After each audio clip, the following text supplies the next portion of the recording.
Hurricane warnings are out for the west coast of Florida. Good afternoon, I'm Mike Naso with the latest on the tropics. It's about 12:30, quarter to 1 p.m. Eastern time at the time of this recording. So by the time you see this, there shouldn't be too much of a change. We're watching Idalia here in the western Caribbean Sea, forecast unfortunately to be a major Category 3 hurricane by the time it makes landfall, either very late Tuesday night or very early Wednesday morning, somewhere there between Apalachicola and Tampa Bay. That appears to be the area right now, but anybody on the Florida West Coast and the Panhandle has to watch it very carefully. We also have on the right side of the screen a very dangerous, very impressive, very beautiful Category 4 Hurricane Franklin. It's absolutely exploded. If you watched my video yesterday, remember I said, Franklin reminds me a lot of Andrew. Remember I said that? Andrew, right before it got into the Bahamas? Boy, I've been doing this too long because it does look like Andrew, and it did what Andrew did. It's absolutely exploded, but thankfully, instead of moving in this direction, it is moving out to sea. Nevertheless, we do have a tropical storm watch for Bermuda.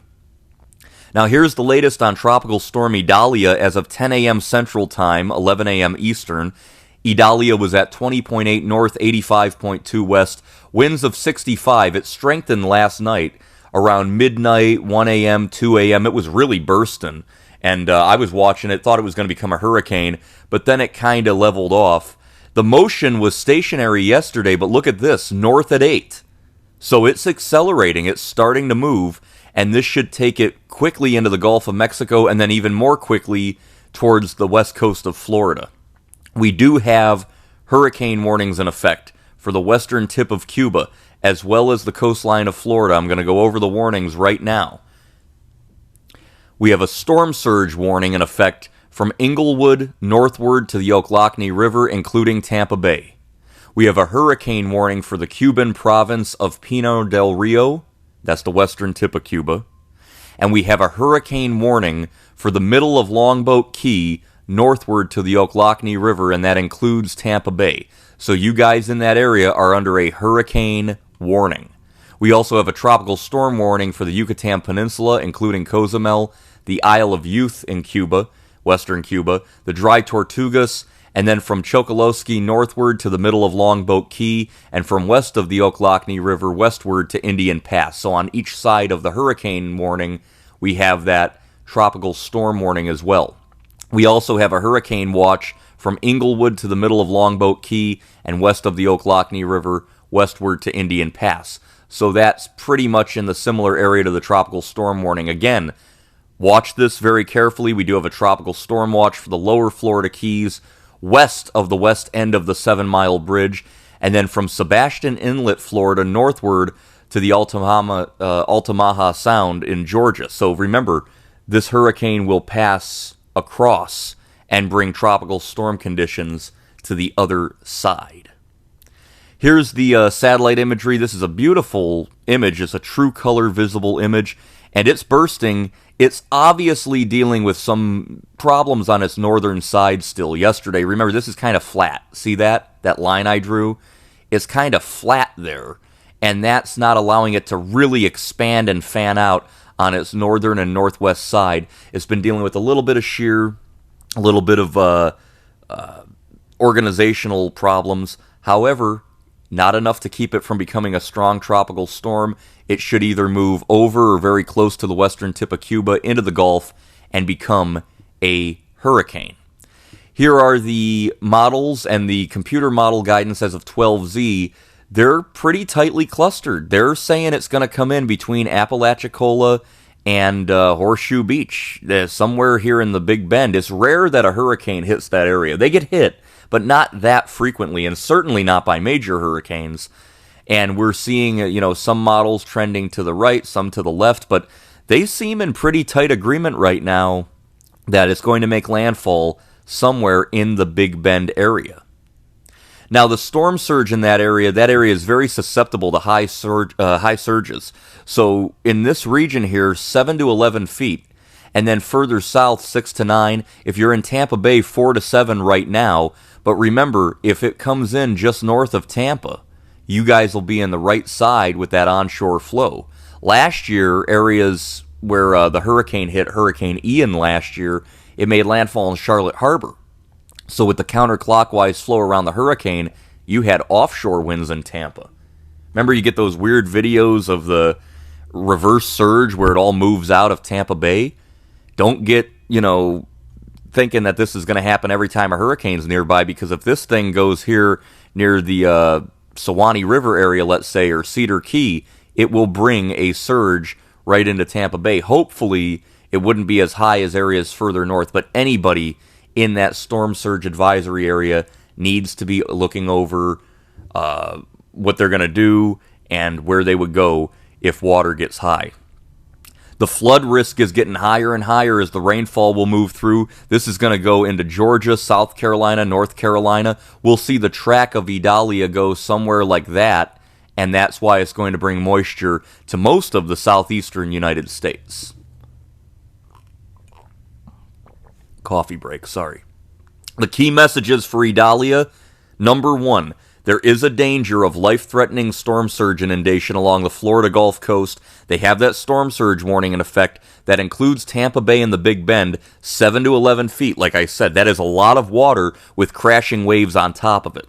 If you've ever seen the Gulf of Mexico, it is not supposed to have crashing waves. It is not supposed to be 7 to 11 feet higher than normal. Now that's somewhere around the...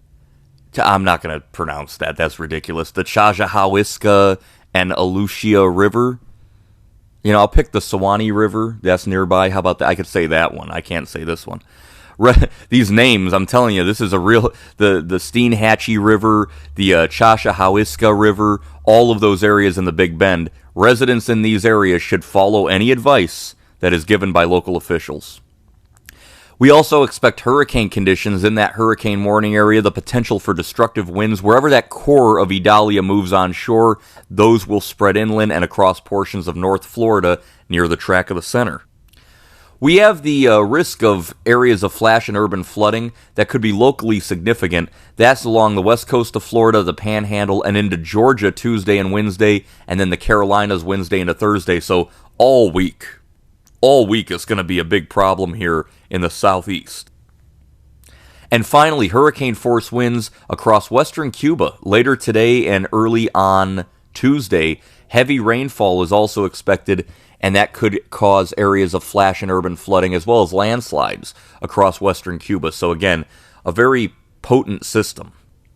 Now, where it's expected to make landfall right now and where those models are showing is not a heavily populated area of Florida. And what I mean is if in the 21st century you're going to have a major hurricane make landfall in Florida and you want the lowest possible risk to population centers, this would be the area. Appalachia Bay up here, you've got a lot of wildlife management areas, aquatic preserves, Suwannee, Cedar Key, Old Town, Fish Creek, Perry.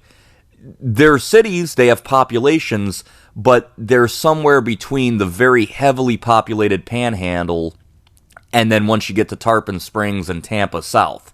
So if the eye of a Category 3 hurricane makes landfall, it could do so in this more rural area, but, like I mentioned, to the right of the hurricane, the right front quadrant is the worst, and on the east side is where you'll have that onshore flow.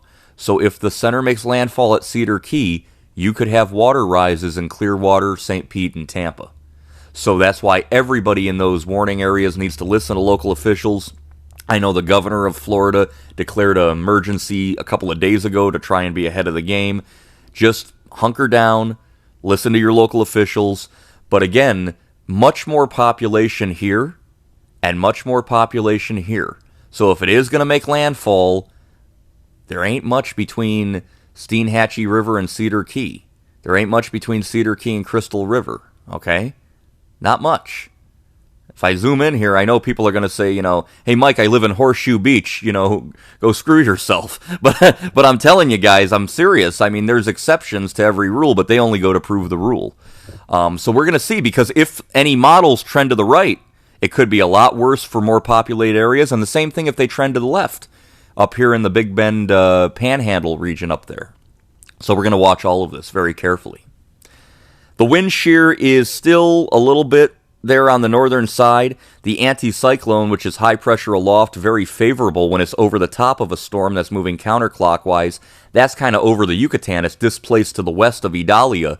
If it were right over the top of it, it would be strengthening much more quickly than it has been. Nevertheless, it should eventually get a more favorable environment with interaction from the trough to its north and the ridging to its east as it slides to Florida. That is why, over those very hot waters, we should see intensification.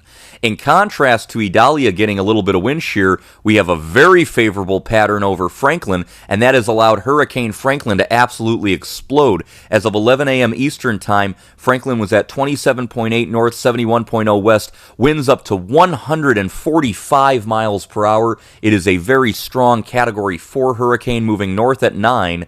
It is expected to peak out very close to Category 5 intensity, but thankfully remain out at sea. But this wind field of tropical storm winds could get close enough to clip Bermuda, so Bermuda, you are under a tropical storm watch, to say nothing of the swells that this thing will produce. Oh, look at this visible image. I said on yesterday's video, Sunday night's video, I said, man, this looks a lot like Hurricane Andrew from 1992. Andrew was approaching the Bahamas. It had this tight shape, and it was a Category 2 like Franklin was yesterday, and it exploded just like Franklin did today. Thankfully, this one's moving straight north, which is the great thing about it, away from the Bahamas, away from Florida, and it will pass between Hatteras and Bermuda. But, whew, what a good-looking hurricane. What a good-looking hurricane. The first major hurricane of the year, by the way, a major hurricane being a 3, 4, or 5.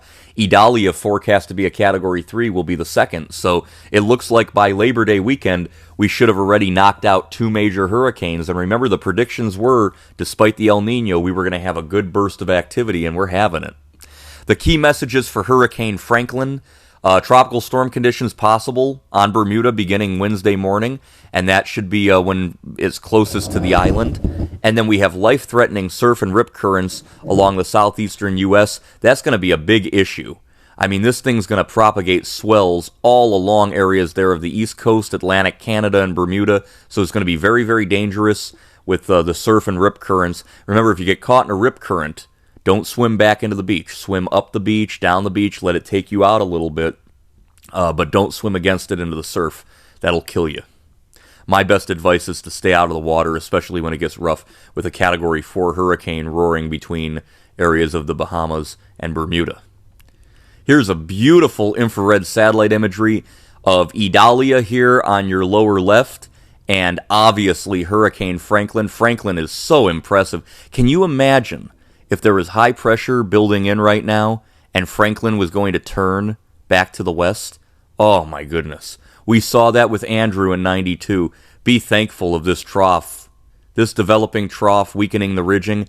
Yeah, it's going to push a hurricane into western Florida. We can't do anything about that, but as far as Franklin's concerned, it's going to push it out. Nevertheless, those are our 2 systems, Idalia and Franklin. Franklin's going to move out, but Idalia is going to move in, and Idalia is expected to be a major hurricane along the west coast of Florida by the time late Tuesday, early Wednesday rolls around. It's going to happen quicker than you think. So stay tuned for further tropical updates. Please subscribe, share, comment, and I'll be back next time with more on Tropical Storm Idalia.